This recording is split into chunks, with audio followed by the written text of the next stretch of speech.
Hello friend, welcome back my YouTube channel Roshni की पाठशाला। आज के इस क्लास में मैं लेकर आई हूँ आपके लिए, आपके कहने पर रिवीजन क्लास के लिए आपने कहा था, तो रिवीजन क्लास जो है आज के इस क्लास में हम देखने वाले हैं। ठीक है, तो अगर आपको आंसर आते जाए तो आंसर आप बताते जाइएगा। ठीक है, तो आज का पहला क्वेश्चन हम देख लेते हैं। निम्नलिखित में से कौन सर्वाहारी की श्रेणी में आता है? तो इसका राइट आंसर हो जाएगा शाकाहारी और मांसाहारी, ये जो है सर्वाहारी की श्रेणी में आएगा। नेक्स्ट है, मधुमक्खियां फूलों से मकरंद एकत्र कर इसे भंडारित करती हैं, क्योंकि क्यों करते हैं मधुमक्खियां फूलों से मकरंद एकत्र करके भंडारित यानी कि स्टोर करती हैं?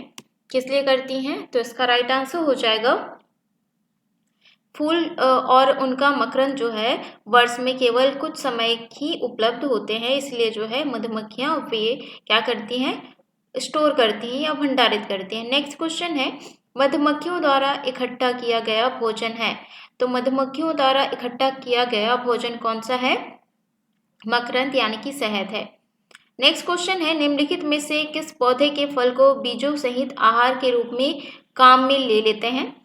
तो इसका राइट आंसर हो जाएगा, बैगन को भी लिया जाता है, करेला को भी लिया जाता है, टमाटर को भी लिया जाता है। इसका राइट आंसर हो जाएगा उपरोक्त सभी।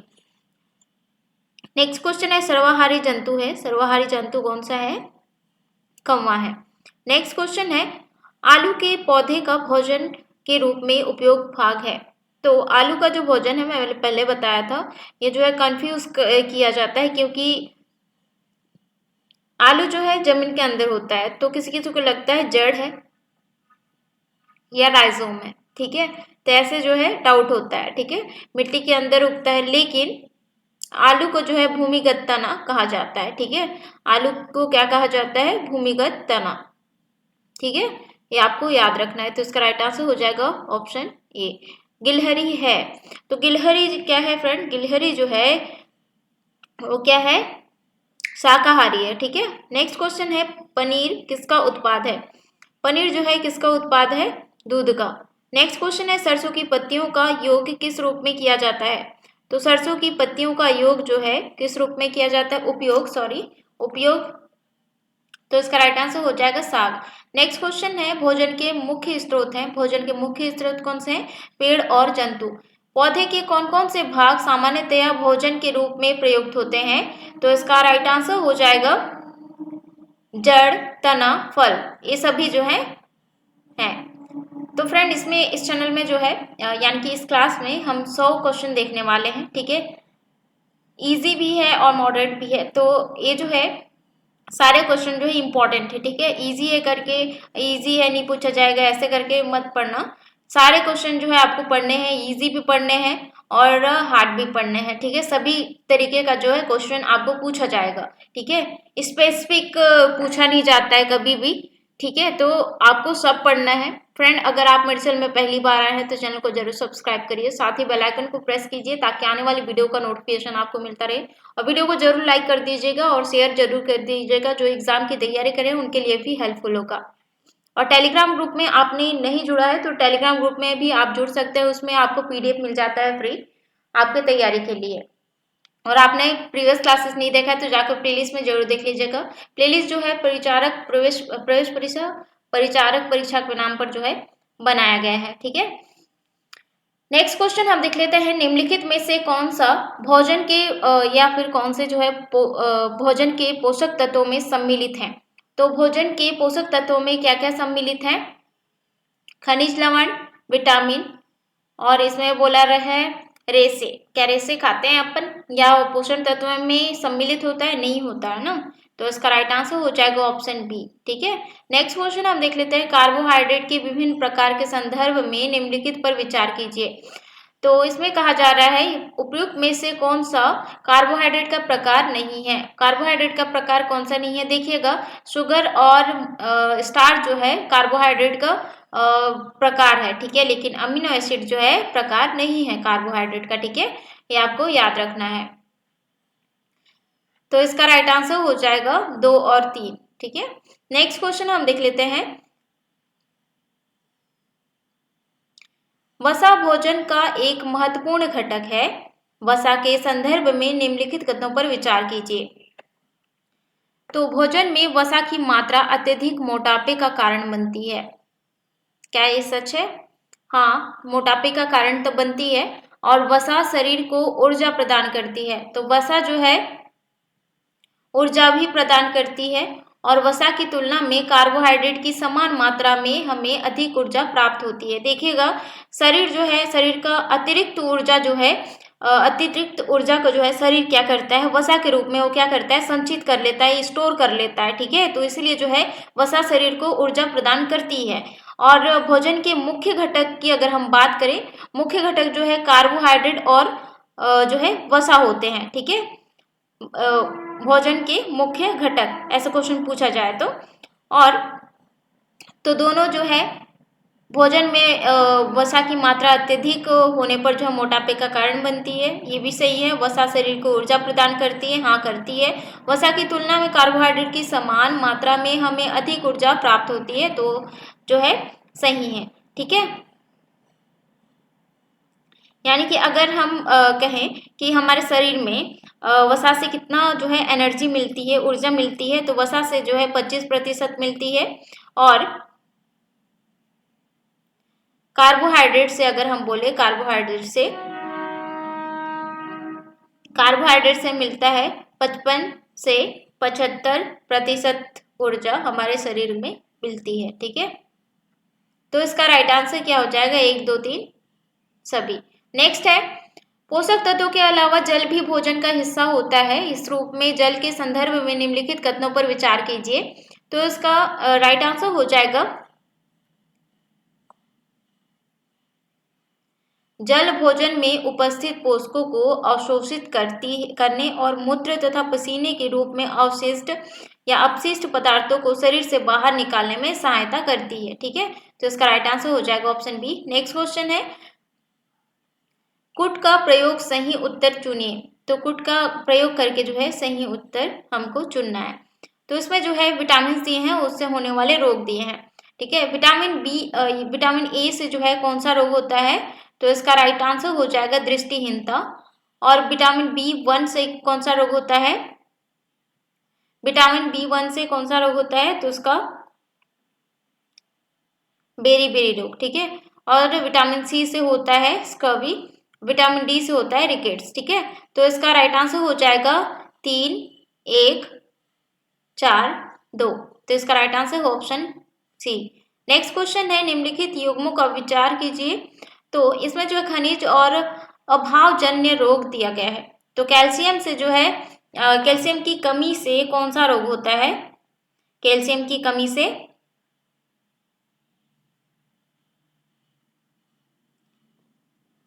अस्थि क्षय रोग। ठीक है, कैल्शियम की कमी से जो है हमारे हड्डियों में क्या होता है? क्षय होने लगता है। आयोडीन से जो है घेंगा रोग होता है। लोह से दंत क्षय रोग होता है क्या? नहीं। ठीक है, तो इसका राइट आंसर क्या हो जाएगा? ऑप्शन जो है ए सही हो जाएगा। 1 और 2 जो है सुमेलित हैं। नेक्स्ट क्वेश्चन है, मानव शरीर में धीमी वृद्धि निम्नलिखित में से किस कमी के कारण होती है? तो इसका राइट आंसर हो जाएगा प्रोटीन की कमी के कारण होती है। प्रोटीन के परीक्षण के दौरान कौन सा रंग जो है खाद्य पदार्थ में प्रोटीन की उपस्थिति को दर्शाता है? तो इसका राइट आंसर हो जाएगा, प्रोटीन का जब टेस्ट किया जाता है तब जो है बैगनी रंग दिखता है। नेक्स्ट है, कागज पर तेल का धब्बा खाद्य पदार्थ में किसकी उपस्थिति को दर्शाता है? तो इसका राइट आंसर हो जाएगा वसा। आपने स्कूल ने जो है टेस्ट किया होगा। नेक्स्ट क्वेश्चन है, हमारा शरीर सूर्य के प्रकाश की उपस्थिति में कौन सा विटामिन बनाता है? तो कौन सा विटामिन बनाता है सूर्य के प्रकाश में? तो इसका राइट आंसर हो जाएगा विटामिन डी। नेक्स्ट क्वेश्चन है, कार्बोहाइड्रेट समृद्ध भोजन है। तो कार्बोहाइड्रेट का समृद्ध भोजन कौन सा है? चावल। नेक्स्ट क्वेश्चन है, रक्त की कमी किस कारण होती है? तो रक्त की कमी जो है लौह तत्व की कमी से होती है, यानी कि आयरन की कमी से होती है। गेहूं, चावल, मक्का, बाजरा किसके स्रोत हैं?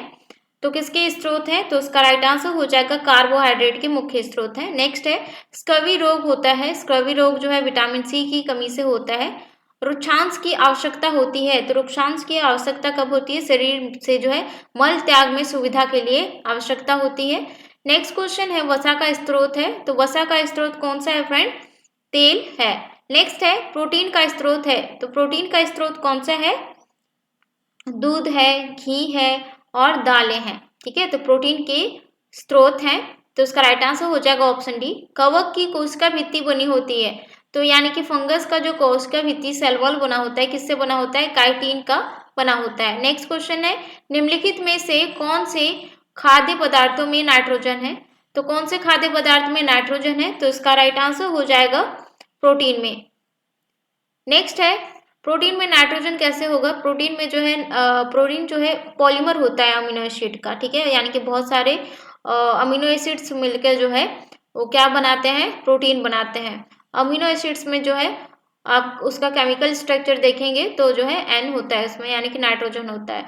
नेक्स्ट हम देख लेते हैं विटामिन की कमी से शरीर में किस प्रकार के रोग उत्पन्न होते हैं? तो इसका राइट आंसर हो जाएगा अभाव रोग। नेक्स्ट क्वेश्चन है विटामिन सी है, तो विटामिन सी क्या है? Ascorbic acid. नेक्स्ट है विटामिन ए है, विटामिन ए कौन सा है? उसका केमिकल नाम क्या है?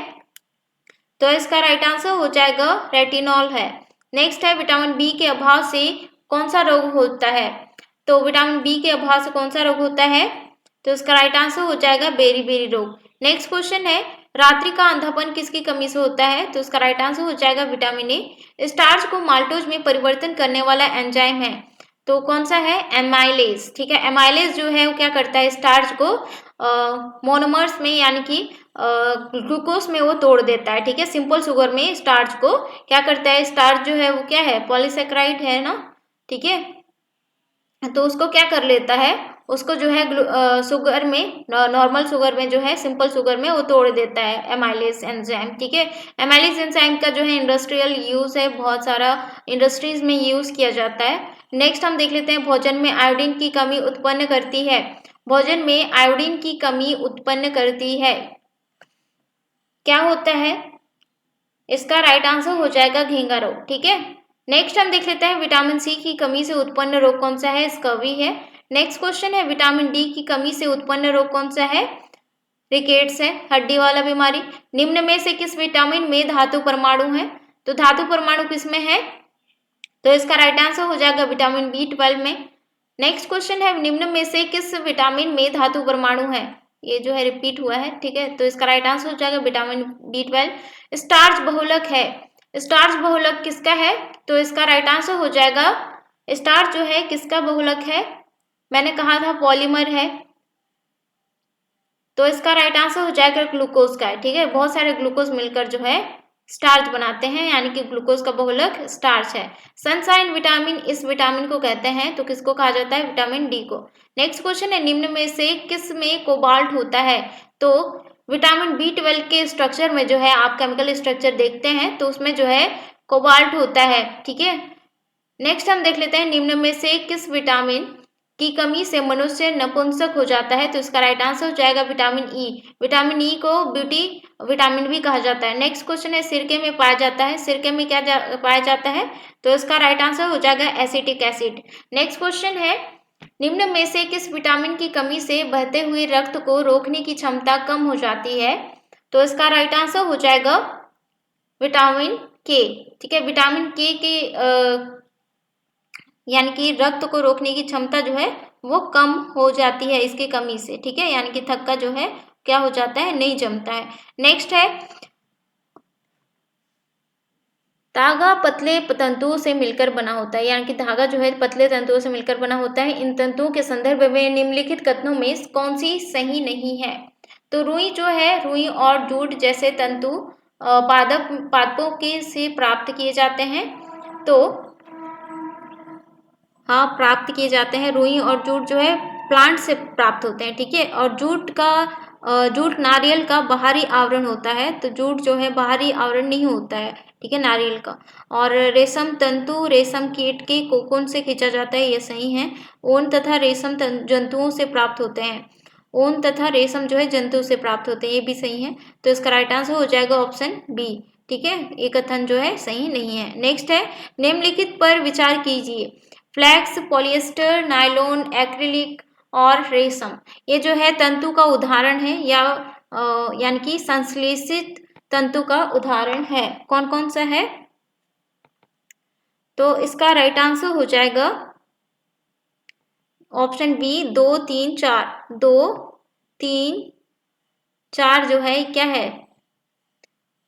संश्लिष्ट जो है तंतु है, यानी कि हैंडमेड। ठीक है, नेक्स्ट हम देख लेते हैं प्राकृतिक तंतु है। प्राकृतिक तंतु कौन सा है? तो इसका राइट आंसर हो जाएगा उपरोक्त सभी, यानी कि ऊन, रुई और रेशम जो है प्राकृतिक तंतु है। ठीक है, नेक्स्ट क्वेश्चन है संश्लेषित तंतु है। संश्लेषित तंतु कौन से हैं? नायलॉन है, पॉलिएस्टर है, टेरिलीन है। ठीक है, ये सभी जो है संश्लेषित तंतु है। ठीक है, ये प्रकृति से जो है नहीं प्राप्त किया जाता डायरेक्ट। ठीक है, इसे जो है बनाया जाता है। नेक्स्ट है रुई प्राप्त की जाती है। रुई जो है किससे प्राप्त की जाती है? कपास से प्राप्त की जाती है। तंतुओं से तागा बनाने की प्रक्रिया कहलाती है। तो तंतुओं से तागा बनाने की प्रक्रिया क्या कहलाती है? कतई कहलाती है। नेक्स्ट क्वेश्चन है तकली क्या है? तकली क्या होता है? तो इसका राइट आंसर हो जाएगा तकली जो है कताई के लिए एक सरल युक्ति है। संश्लेषित तंतु नहीं है, तो कौन सा जो है संश्लेषित तंतु नहीं है? रेशम नहीं है। ठीक है, रेशम एक प्राकृतिक तंतु है। नेक्स्ट है ऊन प्राप्त होती है। तो ऊन जो है किससे प्राप्त होती है? बकरी से, भेड़ से, ऊंट से, सभी से होती है।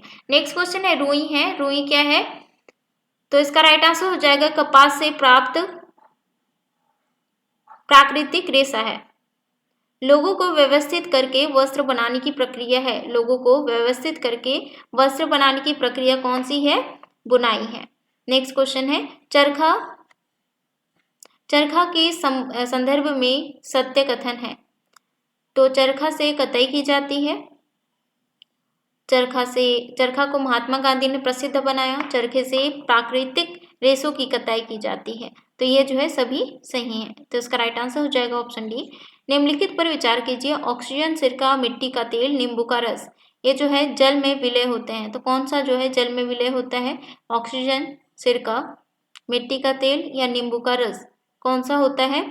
तो इसका राइट आंसर हो जाएगा यानी कि ऑप्शन सी 1 2 4।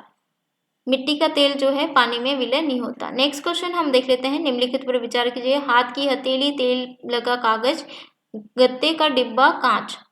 ठीक है, ये जो है ट्रांसल्यूसेंट होता है। कौन सा ट्रांसल्यूसेंट होता है? तो इसका राइट आंसर हो जाएगा कांच और तेल लगा कागज।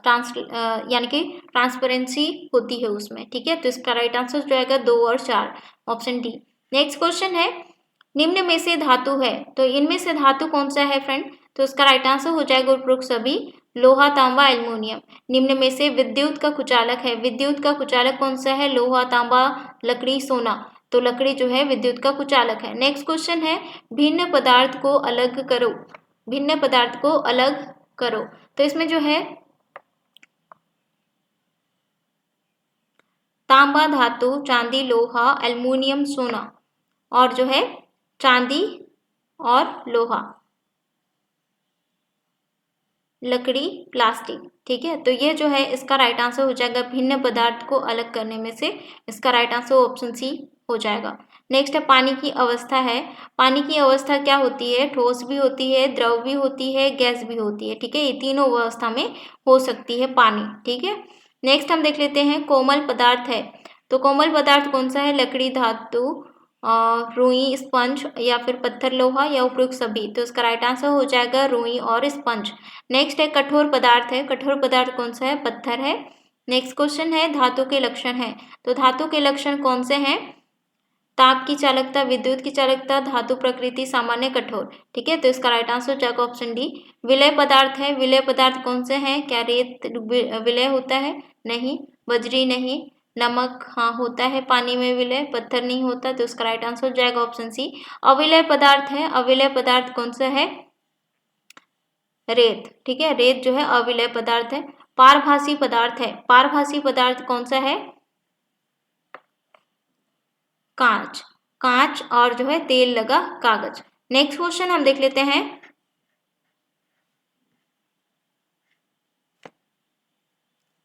पदार्थ के पृथक्करण के संदर्भ में निम्नलिखित पर विचार कीजिए।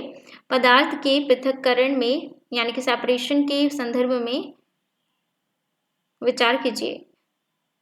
विश्व यानी कि निष्पावन और निस्तारण और निस्पंदन, कौन सा विधि जो है पृथक्करण के लिए यूज किया जाता है?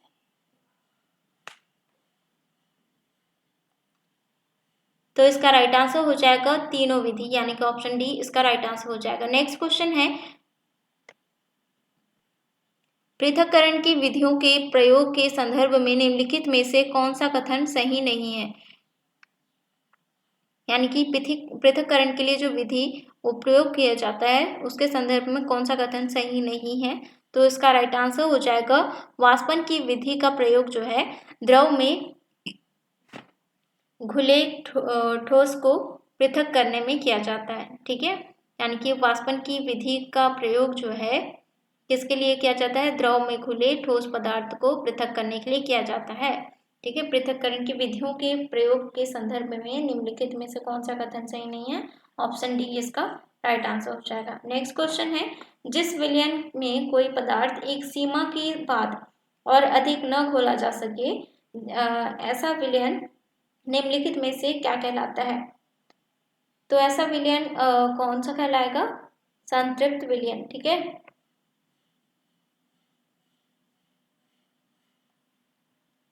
नेक्स्ट क्वेश्चन है, किसी पदार्थ के विलयन को गर्म करने से उसकी विलयता पर निम्नलिखित में से क्या प्रभाव पड़ता है?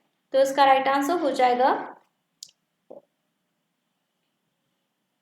उसकी विलयता जो है बढ़ती जाएगी। ठीक है, किसी पदार्थ को जो है किसी पदार्थ के विलयन को गर्म करने से उसकी विलयता क्या होगी? बढ़ती जाएगी, यानी कि जल्दी जो है वो विलय होगा। नेक्स्ट है, अनाज से पत्थर निकले जाते हैं। तो अनाज से पत्थर जो है कैसे निकाले जाते हैं? उसकी क्रिया कौन सी है? तो इसका राइट आंसर हो जाएगा हस्तचयन से। नेक्स्ट है, डंडियों से अन्न कण पृथक किए जाते हैं। तो डंडियों से अन्न कण जो है पृथक किए जाते हैं कौन से विधि से? तो इसका राइट आंसर हो जाएगा थ्रेसिंग विधि से।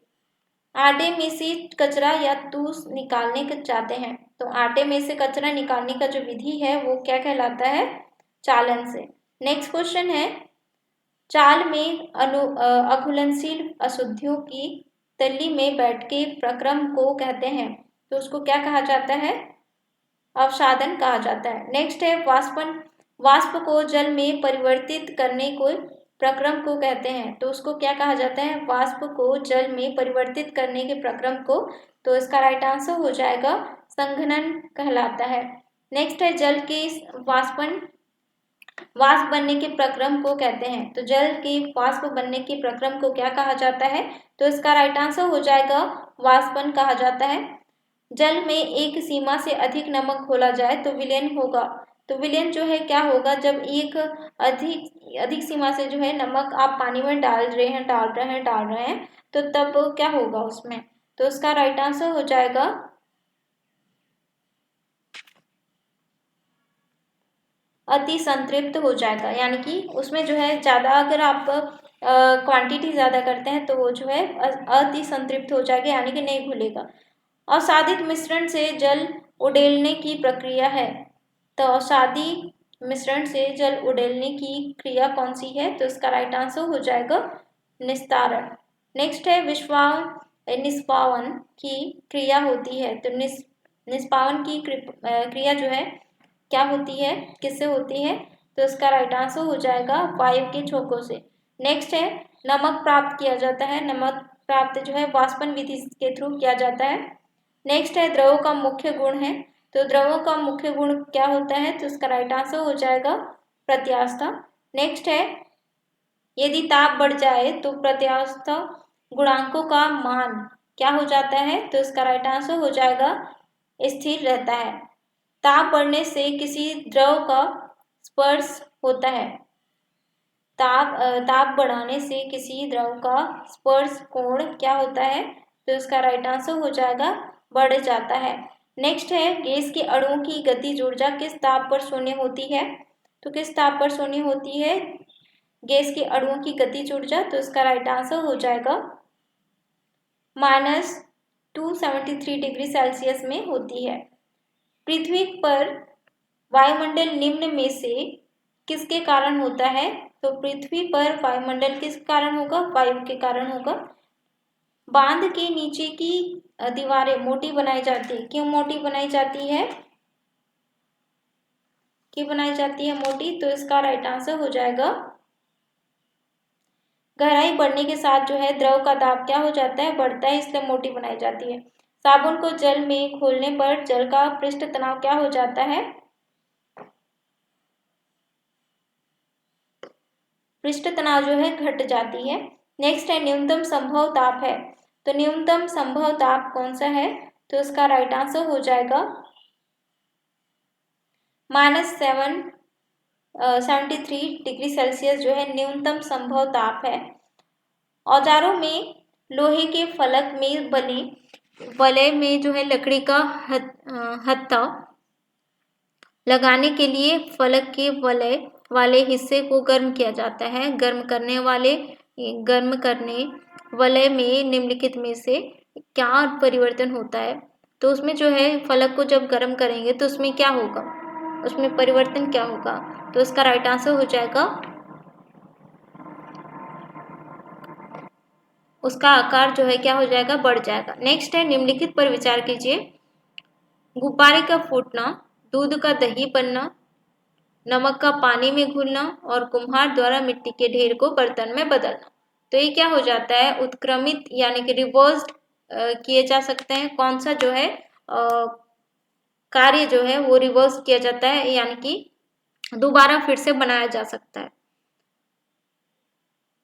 तो किसको बनाया जा सकता है? क्या गुब्बारे का जब फटता है तब क्या फिर से उसको जोड़ सकते हैं? नहीं।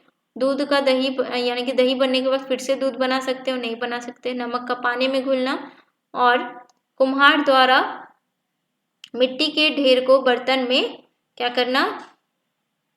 बदलना, उसे जो है फिर से रिवर्स कर सकते हैं। ठीक है, तो 3 और 4 सही है।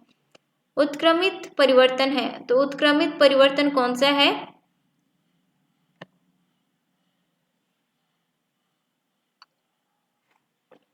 तो इसका राइट आंसर हो जाएगा, देखो, लकड़ी की राख में और दूध से पनीर और दूध से दही बनना, ये क्या है? अनुत्क्रमित है। लेकिन बल्ब का जलना जो है उत्क्रमित परिवर्तन है। बल्ब को जलाकर फिर से जो है बुझाकर फिर जला सकते हैं। अनुक्रमित परिवर्तन जो है क्या है? उत्क्रमित परिवर्तन, लकड़ी की राख, कली से फूल और अंडे को उबलना, ये सभी जो है अनुत्क्रमित है। नेक्स्ट है भौतिक परिवर्तन है। भौतिक परिवर्तन कौन सा है? उपरोक्त सभी। ठीक है। नेक्स्ट है दूध से दही बनना प्रक्रम है। तो दूध से दही बनना किसका कौन सा प्रक्रम है? तो इसका राइट आंसर हो जाएगा अनुत्क्रमित परिवर्तन। बल्ब का जलना है। बल्ब का जलना जो है क्या है? उत्क्रमित परिवर्तन है और भौतिक परिवर्तन है। तो इसका राइट आंसर हो जाएगा उपयुक्त दोनों। नेक्स्ट है रासायनिक परिवर्तन है। तो रासायनिक परिवर्तन कौन सा है? तो इसका राइट आंसर हो जाएगा दही का जमना, सब्जी का बनना और दवाइयाँ बनना। ठीक है, इसका राइट आंसर हो जाएगा ऑप्शन डी। गलत विकल्प है। तो दही से छाछ बनना अनुत्क्रमित परिवर्तन है।